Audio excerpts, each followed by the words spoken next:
All right, good morning everyone, and good morning Queensland.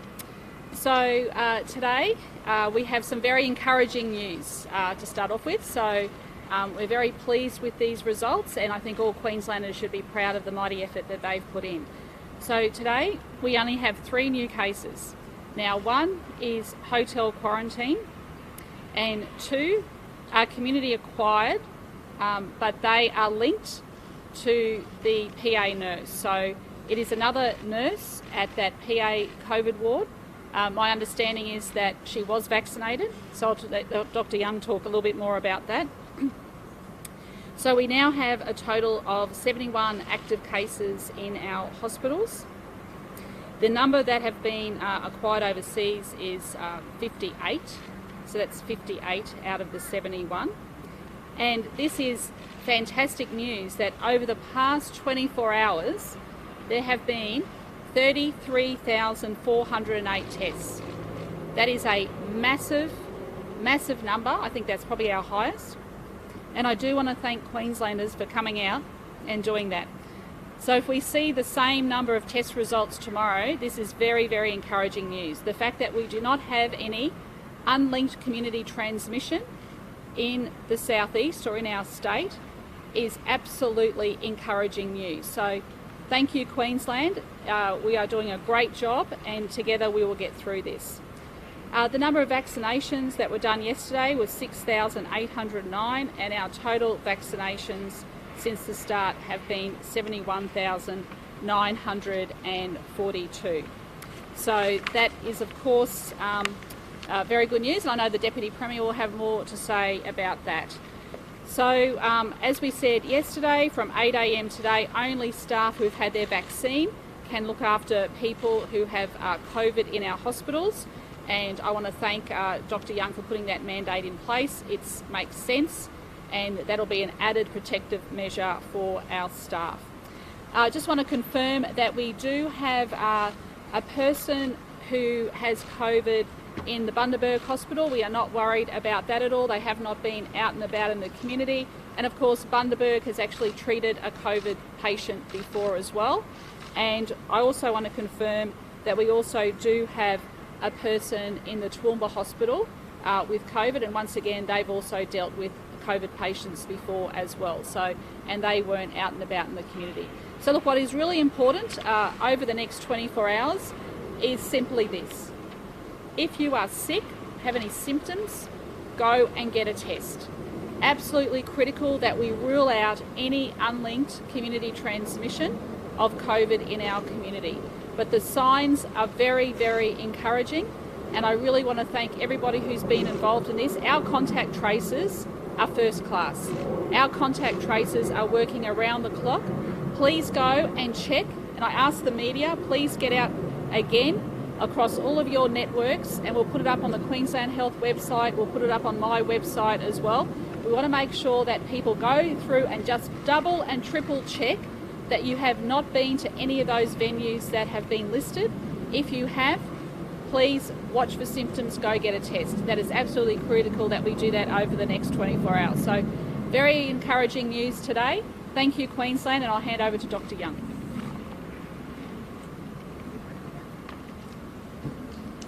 So very encouraging news overnight, and the most encouraging news from my point of view is that 33,000 tests were done, because we can only find cases of transmission in the community if people get tested. So I thank every single one of the people who came forward yesterday and got themselves tested. That has been critical. So we had 3 new cases overnight. One was a case acquired overseas in India and diagnosed in hotel quarantine, so will be admitted to hospital. The other 2 were locally acquired cases related to our second cluster. So I already have the genome sequence back for one of those 2 cases, and is exactly the same as the genome sequences for that second cluster, related to the nurse and her friends who were in that party who went down to Byron Bay. So that's a linked case. We're now working through whether this Second nurse in that cluster acquired it on the ward. She does work on that ward, and she was tested as part of the asymptomatic screening testing process for that ward and was found to be positive. She has since developed some symptoms, but she was part of that testing. So we just need to work out how she got it on that ward. She had been vaccinated prior to working that shift. So we're just working through all of that at the moment, but that's very good news. So we now have 11 people in that cluster. Now, the first cluster, remember yesterday I spoke about 2 cases that we're investigating who we thought could be part of that cluster because of the epidemiological links and some initial testing. They've now been confirmed as not positive. They're not cases, which means we now have 8 in that cluster, that first cluster related to the doctor who acquired the infection at the PA hospital. So those 2 clusters look like that they've all been worked through. All of those cases are linked, and we do not have any other cases out in the community anywhere in Queensland that are unlinked. So we do have some people admitted to hospitals, but they're part of that second cluster. So we do have an individual admitted to the Toowoomba Hospital and another to the Bundaberg Hospital. Both of those hospitals have managed COVID positive cases before, and they are managing those too. And because we got them so quickly due to that very fast action by that first nurse in that second cluster, we're not concerned that there's been any significant risk to the community. Having said that, these viruses are just so contagious. Both clusters are based on the B117 variant, which we know is very, very contagious. So please, anyone in Queensland, as happened yesterday, anyone with any symptoms, come forward and get tested immediately. Don't think it's because you've got kids who've been to childcare and they've had the virus that's circulating in childcare. Ignore any of that. Just if you've got any symptoms, please just come and get tested. And thank you to everyone for your patience in coming forward. This is a big load on the health system, but the health system will manage it and will test everyone who comes forward. That's really, really critical. But this is encouraging news overnight, and it's encouraging because people have come forward and got tested, and also people have followed all of the instructions. Here today, I can see, I think everyone, except us two, with masks on. That is fantastic. We need to continue that throughout the state, remembering that indoors is the most critical place to wear masks. Then going back to the seated drinking and eating so that you don't mingle around. That is so important. Limiting the number of people in a household to 30. That is so important for that area outside of Brisbane that isn't in the lockdown at the moment. Doing those things and protecting our most vulnerable. We've not quite got there yet with the vaccine for our most vulnerable. So that's really being rolled out now. So we do have to protect our disability accommodation, our aged care accommodation, our prisons and our hospitals, because that's where we know our most vulnerable people are. Look, so thank you. And again, I'm confused, I'm sorry. There were 2 cases of community transmission of life. One was a nurse who was attended by a the other you're still tracking her. No, sorry. Thank you. You're always very good at picking things up. So the first case is a nurse who's acquired it from that gentleman from India at the PA, and I have confirmation of that because I have the genome sequence. They did that very rapidly. Then the second case lives in the same household as that nurse. So it's household transmission, and we know that household transmission is our highest risk at the start of any outbreak. No, it's this second nurse. I don't have a genome sequence yet for that second person, so this is someone who lives in the same household as the second nurse. I don't have their gene, but I'm sure it'll be the same. They're the two overnight cases.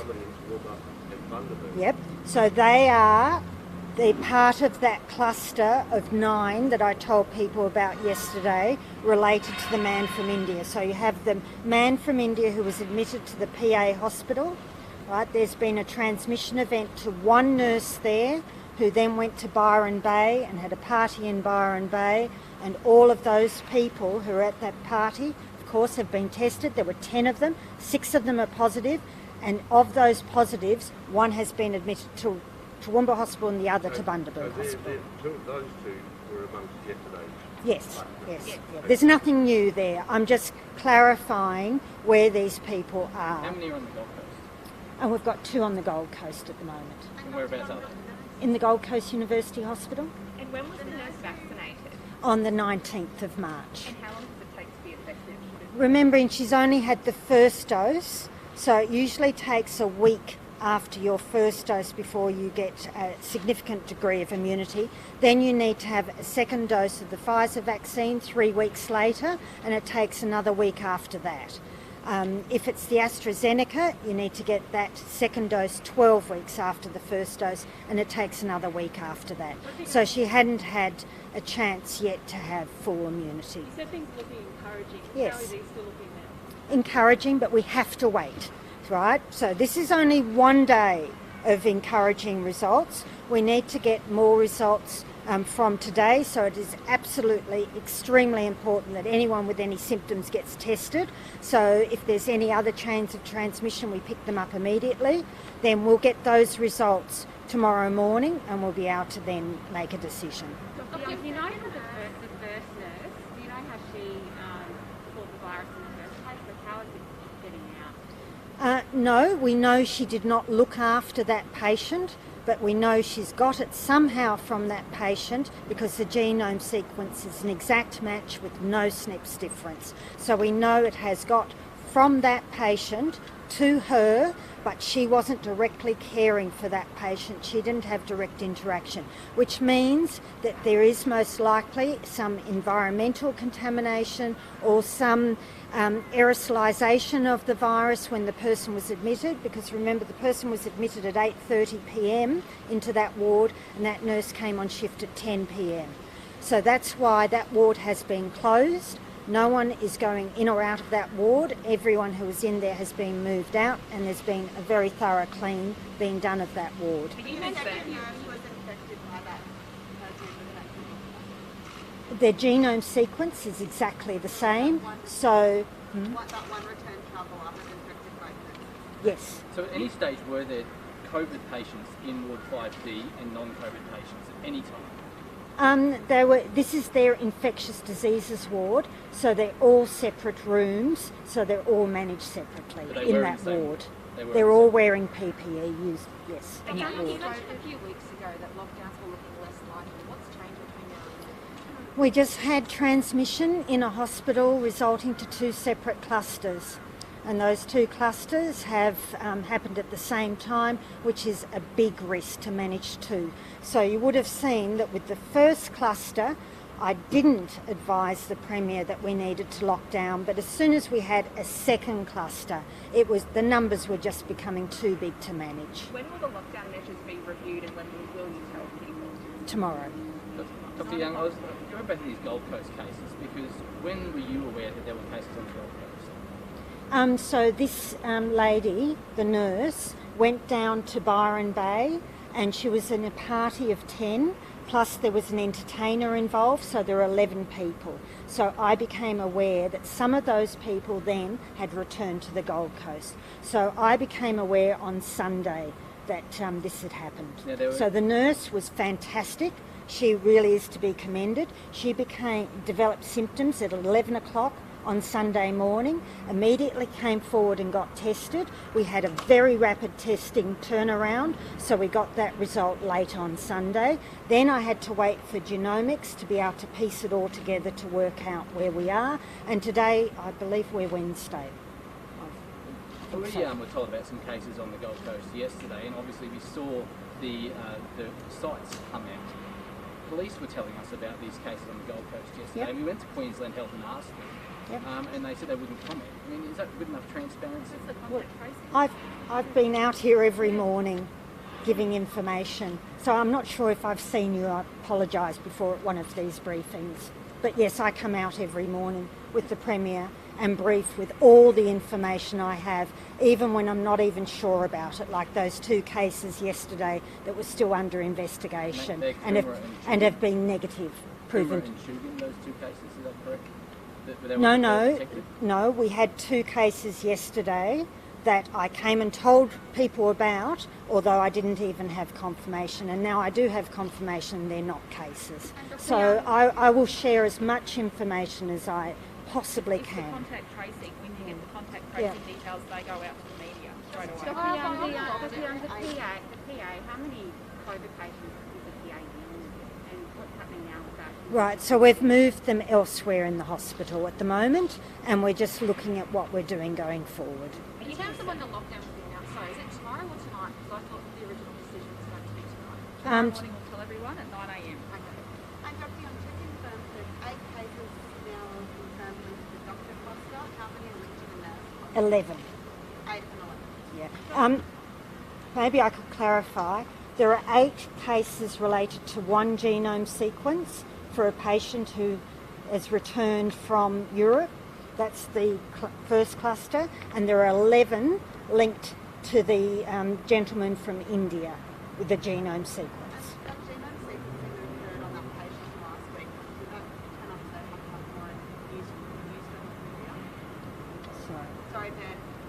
Testing on the patient from India that was confirmed last week, did that show that they had a new strain from India? Or was it No, both of these cases have got B117, but they are different. We can see that in genome sequencing. There's no relationship between these 2 clusters. They're 2 separate clusters. The man from India, can I just double check? You were saying he came into the ward at 8:30 on March 8:30 p.m. on the 23rd of March. Oh, okay, so he was transferred from hotel quarantine. Yes.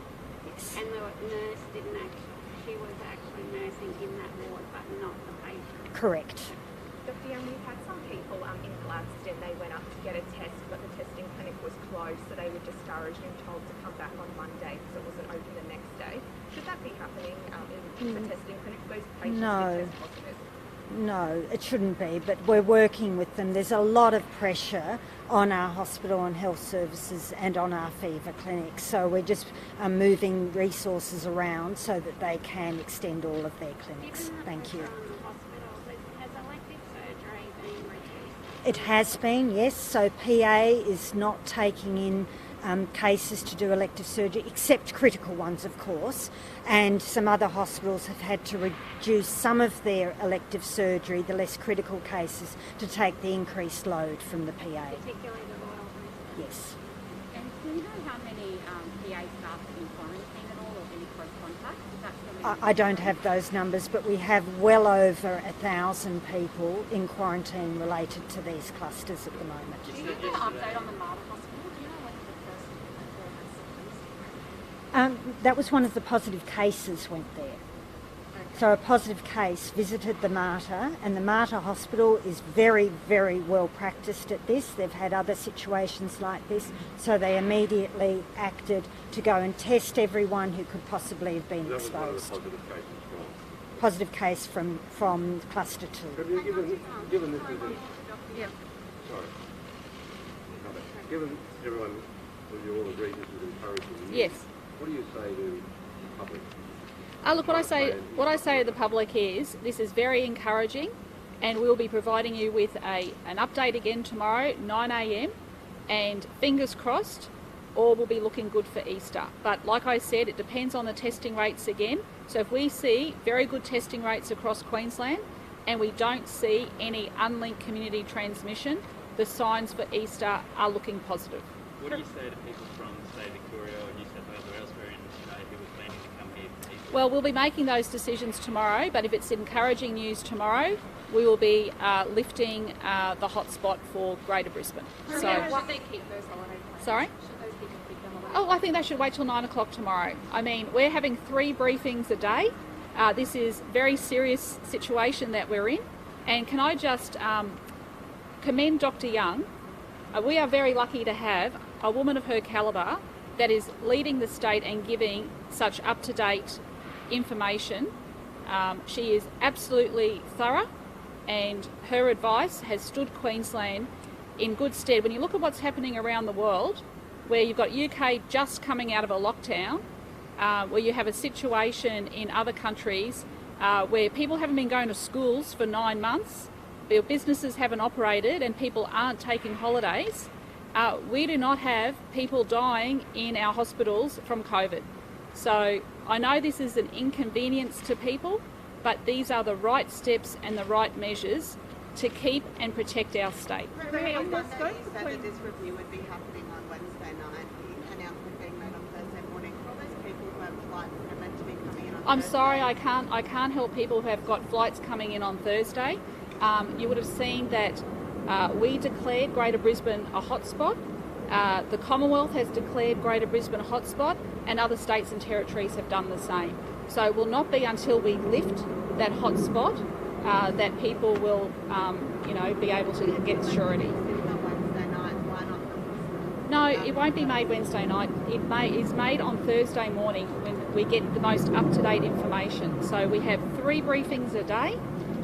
We get all the information we possibly can, and then overnight there may be cases that come in overnight. So the only time we can update people with the most accurate information is 9 o'clock in the morning.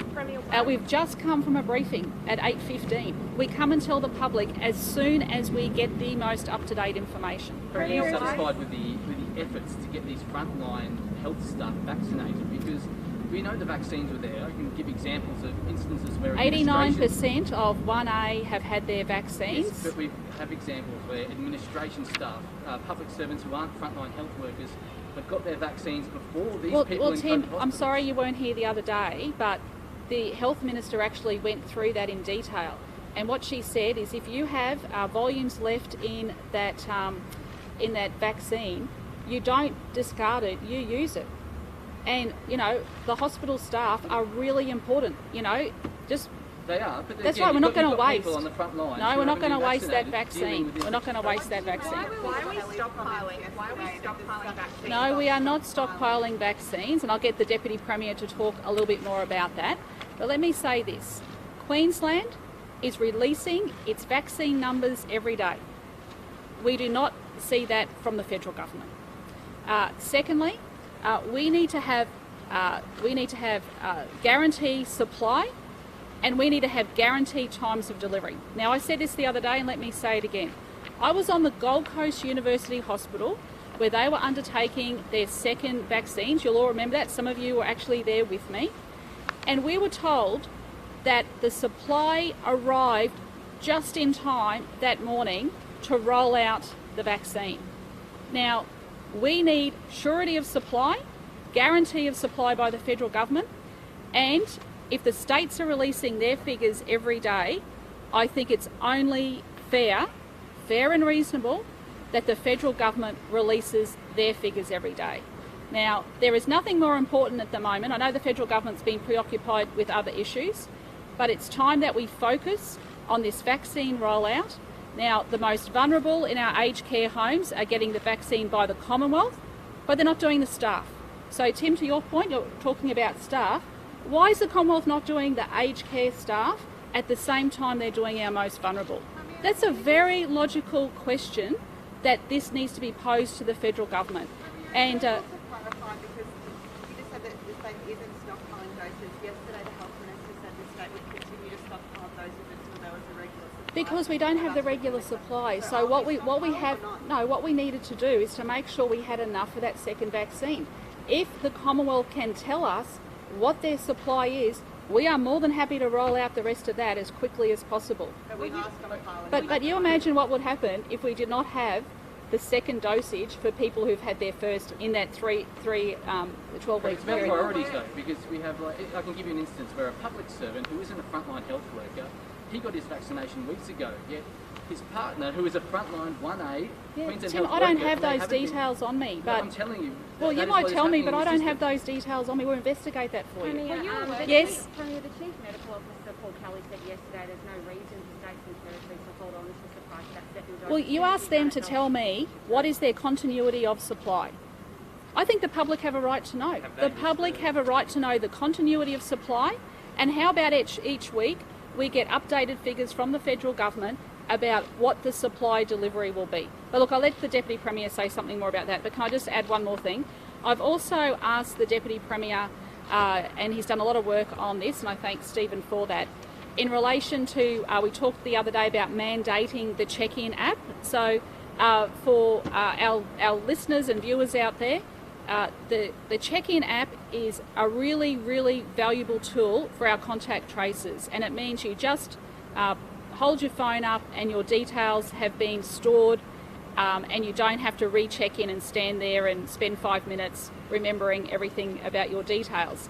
So what we'd like to do is mandate that for the hospitality industry. That'll come into effect on the 1st of May. But can I just hand over to the Deputy Premier to say a few more words about that, and also to address the vaccine issue. Thank you. Thanks, Stevie. Thank you, Premier. What we've seen throughout this entire pandemic is every time the Morrison government wants to deflect from their failings, they launch an attack on the states and territories. And that's what we've seen overnight, an orchestrated attack by Morrison government ministers against the states and territories. And it really is quite outrageous. I mean, God knows they've got a lot to deflect from right now, not least of which their vaccine rollout. The Prime Minister committed that 3 million Australians would be vaccinated by the end of March. Well, today is the 31st of March, and he has fallen 2.4 million short of that target. It reminds me of when he promised that all Australians stuck overseas would be back by Christmas. Now there's still 40,000 odd Australians waiting to come home. Let's be very, very clear. The agreement between the states and territories and the Commonwealth leave responsibility for 70% of the vaccination task with the federal government. And of course that's because we want our GPs and our pharmacists to lead the way. They are the trusted primary healthcare providers in our community. But ultimately it is up to the federal government to work with them. I saw last weekend in the United States they vaccinated 6 million people in one weekend alone. Now, turning to the state's vaccine rollout, and I note the questions that have been asked. We have not had certainty of supply to our hospitals through the vaccine rollout so far. That has required the holding back of enough doses to ensure that we can administer the second dose. Queensland has one of the highest dose administration rates of the states and territories at roughly 60%. But we have not had that commitment from the Commonwealth that those second doses will be there. The Premier has outlined how some of our hospitals have not known until the morning of how many doses they will have available. Now, I understand commitments have now been given about the second doses of the Pfizer vaccine, and that will allow our hospitals to use a greater percentage of the stock on hand. We would welcome that. We would welcome that also for the AstraZeneca vaccine. The public deserves, frankly, greater transparency about how many vaccines are available, how many are being administered, how many will be available in coming days and weeks and months. We provide that data, and so should the Commonwealth. I want to specifically address the particularly offensive remarks made by David Littleproud on the Today Show this morning. He said that if the federal government needs to do better, then they should get an uppercut. Well, it's time he should give himself an uppercut. The states are doing what they can with what has been distributed to them. I'd also make this point. The Premier has said that of the 71 active cases, 58 are from overseas. These two clusters originated with returning travellers. If the Morrison government had engaged with us on a national quarantine centre, it would be built right now. We would not have had to reduce the number of returning travellers. We may not have had these two clusters and the need to lock Brisbane down. And so responsibility there has to sit with the Prime Minister. Sorry, just to clarify, so we were holding back doses so that we could give people their second dose, but now that we've got that assurity from the Chief Medical Officer, we won't do that. I understand we have that assurity for the Pfizer vaccine, and that will allow us to use a greater percentage of the stock on hand of the Pfizer vaccine. I understand we don't yet have it for the AstraZeneca vaccine, and clearly it's even more complicated because you're dealing with a 12-week lead time, so you need to be planning ahead several months. Let me just confirm that's the case. Yes. Given the federal government has said that there has been a surety with the vaccine, has there been a breakdown of communication? Well, there's been almost no communication. You know, the Prime Minister has not contacted the Premier about this at all. The fact of the matter is our hospitals have used more of the doses on hand than any of the other states and territories other than, I understand, WA. They are just ahead of us, and that is in a very complicated rollout. You know, rolling this vaccine out across a distributed state like Queensland is much, much harder than other more densely populated states. We have not had that certainty of particularly second dose supply, but even first dose supply in many cases. And so, yes, you're right, communication could be improved, and I think one way of improving it is don't just make it transparent to us, make it transparent to the public, make it transparent to you and the media so that you can see exactly what's going on. What do you make of Paul Kelly, though, saying yesterday that states and territories shouldn't be holding on, that they will get supply? I mean, is this a trust issue now? Well, that's the first we've had that commitment. I understand it only applies to the Pfizer vaccine. Most regional centres in Queensland are receiving the AZ vaccine, but we would certainly welcome that commitment from the CMO for it. But let's be very clear, if they give that commitment, then it's them that you need to hold responsible if we don't have supply when it comes to those second round vaccines. Kelly yesterday said, though, that assurance had been given from the very start that the states would have enough. Are you saying that's not true? That's not my understanding. What about you, Dr. Young? Have you been given those assurances? Can we just ask you on the app, though, mandating Sure. the hospitality industry, how that actually works?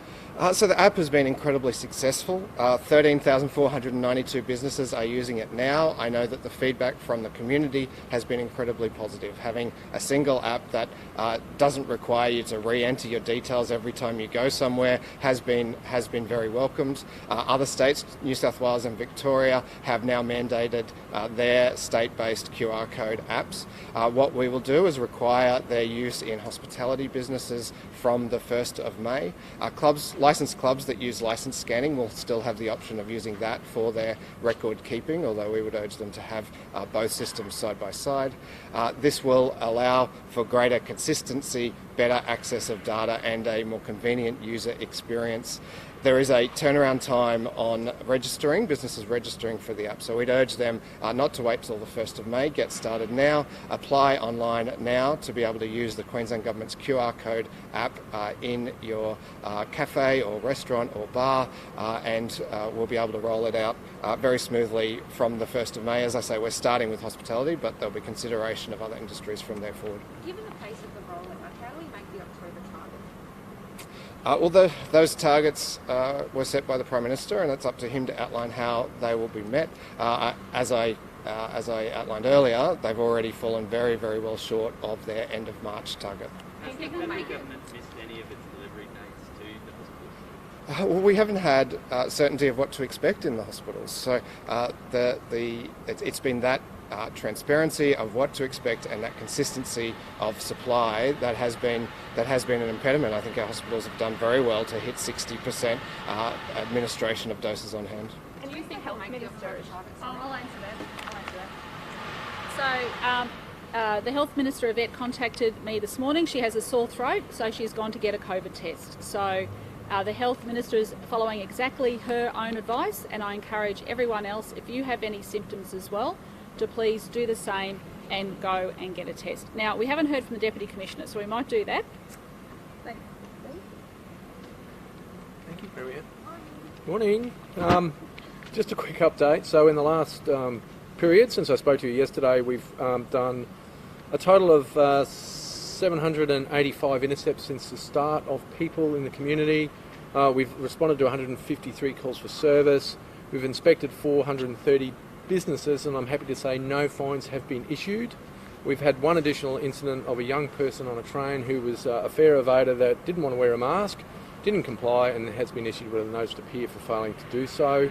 That is the only enforcement action we've had to take in addition to the one that I mentioned yesterday. So look, overall, the levels of compliance for our community right across the state is fantastic, and we thank you for that. I just want to remind everyone that irrespective of what happens tomorrow, the decision, we are moving into Easter, and we can expect right across the state there will be significant traffic movement, and regrettably and tragically our road toll is currently 26 over what it was this time last year. So please everyone, if you're travelling over Easter, irrespective of what the current conditions are, drive to them and expect police out in force. Thank you. Are you seeing a lot of movement of people kind of fleeing from Brisbane to the coast at all? No, not particularly. What we've seen, I think, is everyone understands what's required of them. We're very clear that unless you have one of the 4 essential purposes to travel, that you may not do that. So our officers are working with the community, and as you said, 632 masks have been handed out. People are, once they realise what's required of them, are very cooperative. There we go, guys. Thank you. Last question. Are we going to make the October target? Could I just please answer that question? That was very sensible. I meet with my colleagues, including the Commonwealth, nearly every single day, and the Commonwealth right from the start has tried to give us assurances that we would have enough vaccine, but then they had all of their issues, not of their making. So you might remember that we were meant to get 3.38 million doses of AstraZeneca from Europe. They're not coming. So some of them came, but not all of them. All of that has caused uncertainty and problems amongst the states and the territories and the Commonwealth. But we are doing this as collaboratively as we possibly can. The important thing is that we get vaccine and we get it into as many people's arms as we can, as quickly as we can. And that's what we're all trying to do together. The issue is supply. We cannot, as a nation, rely on supply until we're able to get those doses from CSL, and they're only just starting to come through.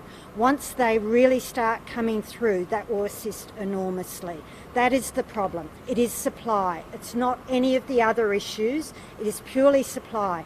And we do have to make sure that if we give the first dose, that we can give the second dose. And although the Commonwealth has done their best to try and assure us that we would get those second doses, at the same time we're getting information that supply is not progressing as we had hoped at the start. So it's just those, no one's deliberately mixing messages or causing issues. It's just that we're getting that information from multiple different sources and we're just trying to work it through. Now, whether we get this all done by October, I am desperately hopeful that we can have first doses by October, and absolutely our most vulnerable. So 1B is probably the most critical category. We're through 1A. There's a few there to sort through for whatever reason, they were away or unwell or whatever. But we're almost through all of 1A. It's now 1B. 1B are our most critical people. So they are our older people, 70 years of age and older. We know they are just so vulnerable to getting ill and dying from this vaccine. It's people under that age who are adults with underlying serious diseases. It's our First Nations people who are over age 55.